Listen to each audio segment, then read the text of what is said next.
Welcome back to our midnight gathering of sleepless souls.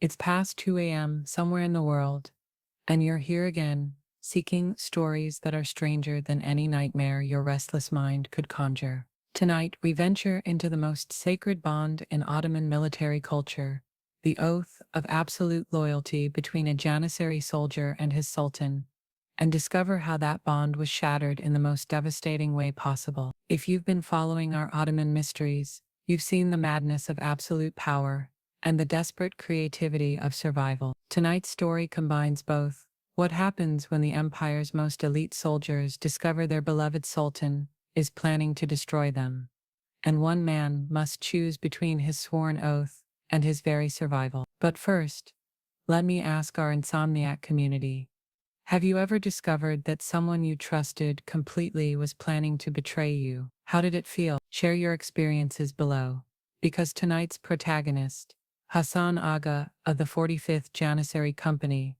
faced this exact nightmare in Constantinople, 1826. Picture this. It's 3 a.m. on June 14th, 1826. In the Janissary barracks near the Golden Horn, Hasan Aga cannot sleep. He's been a Janissary for 18 years, recruited as a 7-year-old Christian boy from a Bulgarian village, converted to Islam, and trained to be the Sultan's perfect warrior. For nearly 2 decades, he has known no family except his Janissary brothers, no loyalty except to Sultan Mahmud II, no purpose except service to the Ottoman Empire. But tonight, sleep eludes him for a reason that will change Ottoman history forever. 3 hours ago, he accidentally overheard a conversation that revealed the most shocking conspiracy in the empire's 500-year existence. His own sultan was planning to massacre every Janissary in the empire and replace them with a European-style army. Here's what makes this story so tragic and so documented. Hassan's discovery wasn't the result of espionage or betrayal, it was pure accident. Palace records show that he was delivering a routine message to the Grand Vizier when he took shelter from a sudden rainstorm in an alcove outside the council chamber. What he heard through those walls would haunt him for the rest of his very short life. The Grand Vizier was meeting with foreign military advisors, French and British officers who had been secretly brought to Constantinople to design a new Ottoman army. Hasan listened in horror as these men discussed the Janissary problem, like military engineers discussing the demolition of an old building. They spoke about his brothers-in-arms as obsolete weapons that needed to be discarded and replaced with modern alternatives. But the most devastating moment came when Hasan heard Sultan Mahmud II's own voice join the conversation. The Sultan he had sworn to die for was calmly discussing the logistics of eliminating 145,000 Janissary soldiers throughout the empire. The plan was methodical, efficient, and absolute. Every Janissary would be killed or exiled. Their families would be stripped of their privileges. Their very existence would be erased from Ottoman society.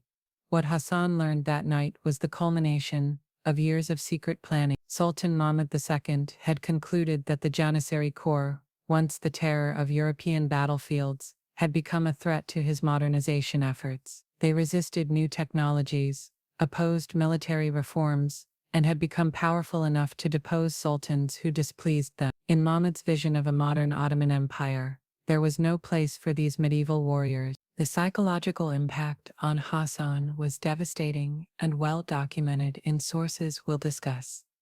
Here was a man who had been literally created by the Ottoman system. His Christian identity had been erased, his family ties severed, his entire sense of self built around service to the Sultan. Now he discovered that this same system viewed him as expendable, dangerous, and marked for elimination.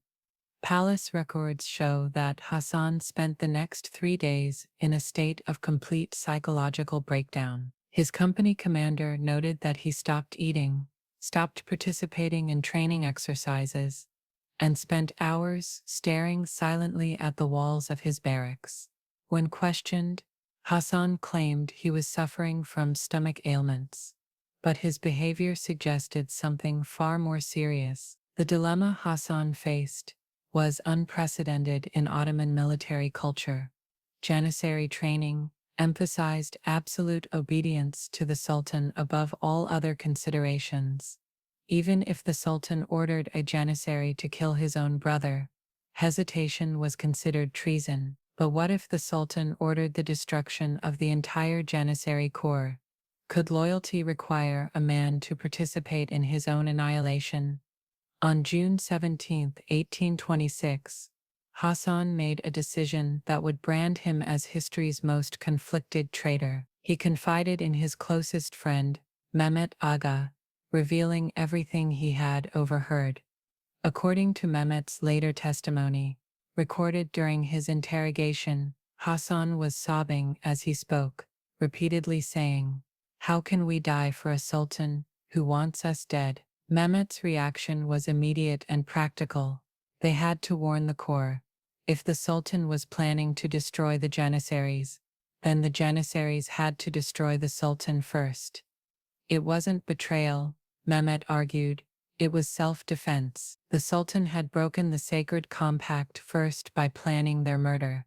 Within hours, whispered conversations were taking place throughout the Janissary barracks. Hasan's revelation spread like wildfire among the elite units stationed in Constantinople. But here's where the story becomes even more tragic. Not everyone believed him, and those who did couldn't agree on what to do about it.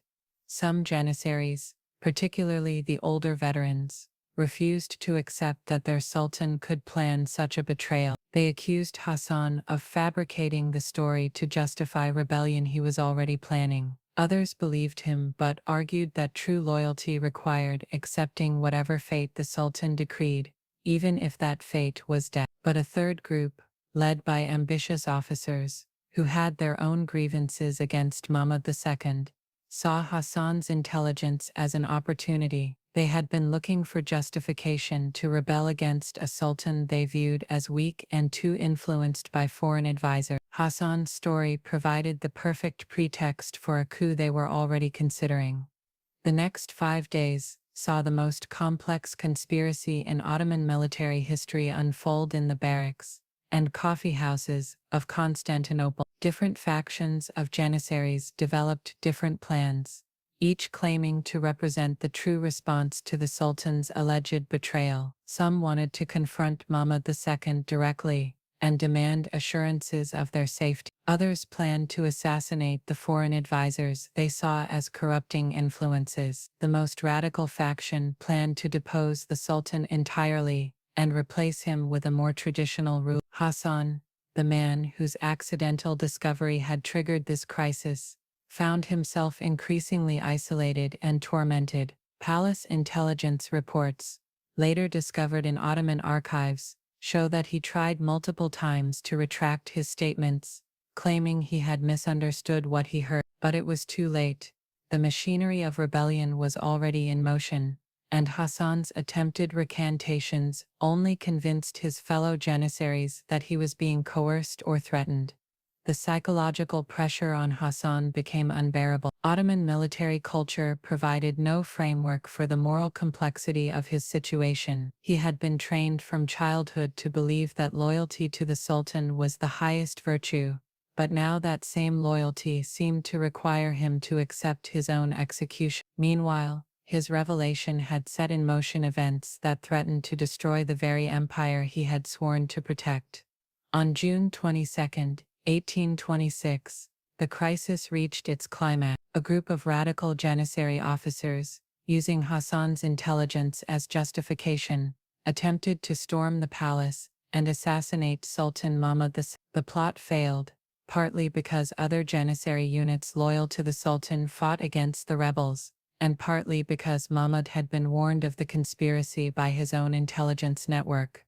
The aftermath was swift and brutal. Sultan Mahmud II used the failed coup as justification for the very massacre that Hasan had originally discovered. Over the next 3 days, Ottoman forces loyal to the Sultan systematically destroyed the Janissary corps throughout the empire. In Constantinople alone, over 4,000 Janissaries were killed. The rest were disbanded, exiled, or forced to renounce their military status. Hasan's fate was particularly tragic and is documented in multiple sources. He was captured during the palace assault not because he participated in the attack, but because he was trying to prevent it. Witnesses reported that he was found in the palace courtyard, unarmed, shouting for his fellow Janissaries to abandon their rebellion and remember their oath of loyalty to the Sultan. During his interrogation, Hasan maintained that he had never intended to incite rebellion, that he had shared his intelligence only because he hoped other Janissaries could help him understand what loyalty meant in such impossible circumstances. Palace records show that his interrogators were initially sympathetic, recognizing that his original motivations had been honorable. But sympathy couldn't save him. Sultan Mahmud II had decided that the Janissary problem required a final solution, and Hasan's role in triggering the crisis made him too dangerous to spare. On June 25, 1826, Hasan Aga was executed by silken cord, the traditional method for executing Ottoman officials. His last words, recorded by the executioner, were reportedly, "I die loyal to a sultan who wanted me dead." The broader historical impact of Hasan's story cannot be overstated. The destruction of the Janissary cord, justified partly by the rebellion that his discovery had triggered, marked the end of an era in Ottoman military culture. For over 400 years, these slave soldiers had been the backbone of Ottoman power. Their elimination was essential to Mahmud II's modernization efforts, but it also removed one of the empire's most effective military institutions.